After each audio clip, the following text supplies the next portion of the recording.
The He-Man trailer just released, and I want to take a look at it and go over it with you today and give my impressions on what exactly is this trailer and is this actually going to be something worth watching here. So let's go ahead and get this party started.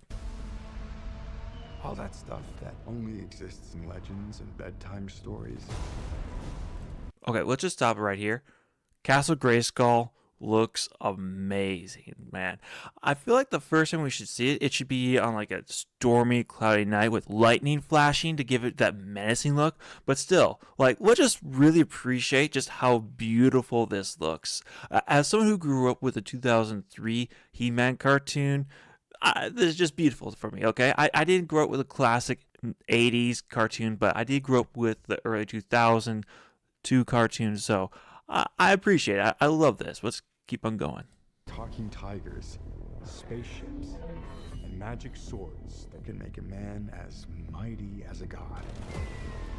It is a pretty wild universe. Like, if you just think about it, like, wait, why do you have cyborgs fighting alongside the same guy as carrying a spear? Like, it just doesn't make sense, but it works so well.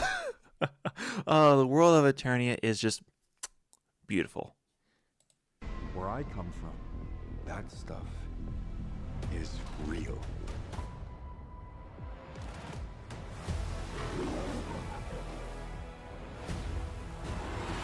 Why did you send me away? I wanted you to be safe. So I sent you to a place I knew that they'd never find you. There's... Now, this is what a lot of people have been complaining about whining online. So I can't wait to really get into the scene here and see, is this something that is actually political? Is it something that we should be concerned about? Or is it just kind of a joke that a lot of people are taking it to be? Also, I want to just point out, Man's got a sword here, all right? He has a letter opener as a sword. I have one too, so... Sorry. As you can tell, I like swords, so if I can point it out, I like to point that out. But enough of that. Let's go ahead and keep going with this. This obsession with nerd stuff and sword things, it's not a good look for human resources.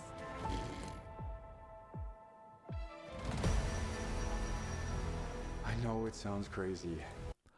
Just to back up a little bit, I get a lot of people are having a big hissy fit about that. I'm going to be honest, when I first saw it too, it just completely threw me off. But that's the thing about it, he obviously doesn't enjoy his job. He's obviously wanting to be somewhere else. And now his boss, Diversity Hire herself, is now getting on him for being nerdy, for being human resources. Like, I feel like you want to be kind of a nerd in order to connect with other individuals, other cultures. At least, that's coming from my nerd perspective here. I could be a little bit biased. So, I guess I don't really see the big issue. If that's all that scene is that people are having issues with, maybe you guys can let me know down in the comments below. Like, Carl, you're not seeing it. You're not seeing the bigger picture. Let me know. Because I don't know. So far, everything else is going fine. But I want to hear what you guys got to say. But that sword is gonna show me the way home.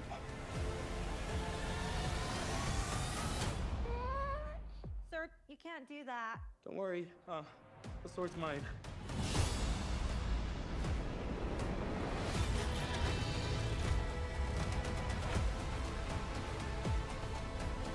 Hang on, it's about to get weird.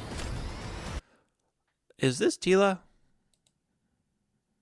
Hang on, it's about to get weird. Sorry, let's just move this back a little bit.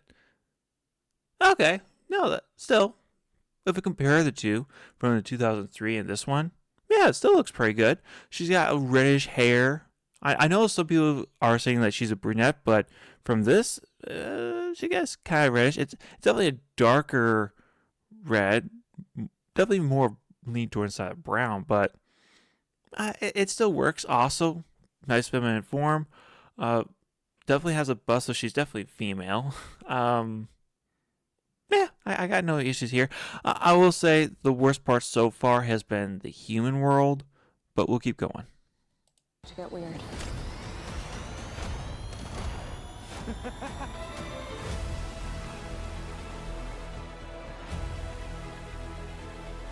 Now, here's the other controversy part.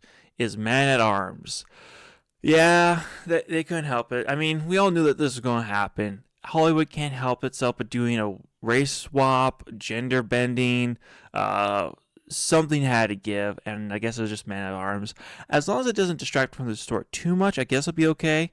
The only issue is that her dad isn't really reflected in Teela, because Teela is supposed to be the daughter of Man-at-Arms. So I'm going to presume that her mom is a very Norwegian lady who her genes just overrode his completely, because I don't see any resemblance in the family at all. But that's neither here nor there.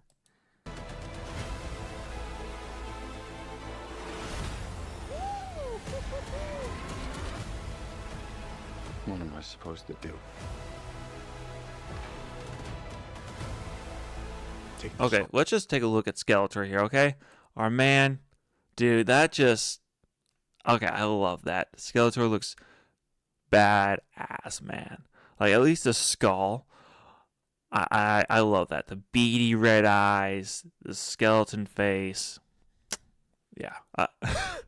I'm sorry. I'm just giving praise to scenes that I personally love to see. So, it's just beautiful there, man. Take the sword. You protect them.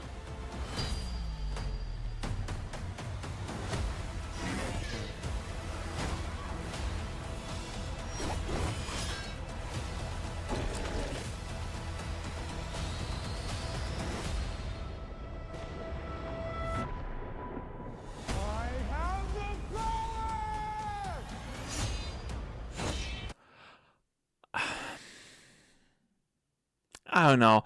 I don't feel like that scene has as much energy as I would like it to have. Like, this is a build up. This is him becoming He-Man.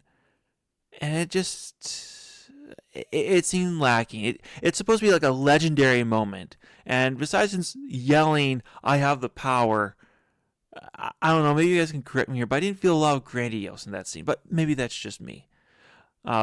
As far as I can see, his He-Man form, it looks okay. It'd be nice if he looked more like Arnold Schwarzenegger, really roided out, but maybe that's just me.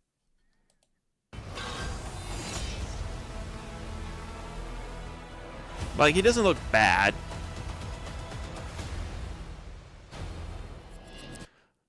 Okay, so now we get a full look of what Skeletor looks like. Yeah, I say that looks pretty decent. Not as well, Skeletor was never all that massive, actually. So actually, this is pretty accurate. And we have Jared Leto playing it, so that'll be fine. I think... I say that now remembering Tron Ares that just came out back in 2025.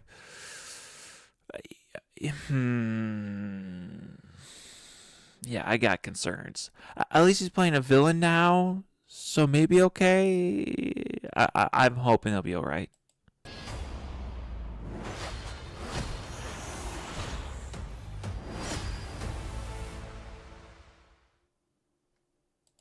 And there we go. That's what we got for He-Man. You guys let me know what you think of it down below. I think, for the most part, it's alright. The human world, Earth, worst parts of the film. When you take the fantasy world out of the fantasy elements, that's always the worst part about it. I don't care what you are. It's always making the film garbage. But I'm glad it seems like for the majority of the film, it's not in Earth. It goes back to He-Man's universe, so I'm hoping that we stay there. As far as everyone looks like, I thought Prince Adam looked fine. Teela looks good. Skeletor looks excellent. Of course, Man-at-Arms, not so much. The Battle Cat, not as fierce as I would like it to be, but still, he seems okay. The biggest letdown is probably when he becomes He-Man. The scene just didn't have a lot of gravitas to it that I was hoping for. Castle Grayskull, though, on the other side was amazing. Although I would have preferred if we had some more dark clouds and some lightning going on, just to really show how menacing and powerful Castle Grayskull is. In my mind, Castle Grayskull is this place of power and danger. And I didn't really feel like that was the case here. Maybe that's my wrong perception of it, but I always felt like Castle Grayskull, this is where power lies. And I didn't really feel like that about this place, but you guys let me know in the comment section below. With that said, I'm still definitely going to go see this in theaters when it comes out on June 5th. But I want to hear what you guys' thoughts are down below. Do you think this is going to be an amazing adaptation? Or do you think, like a lot of people, is it going to complete garbage? I can't wait to hear what you guys got to say down in the comment section below. Leave a like if you liked the video. Leave a dislike if you did not. And I'll catch you all in the next one. Y'all take care now. Bye.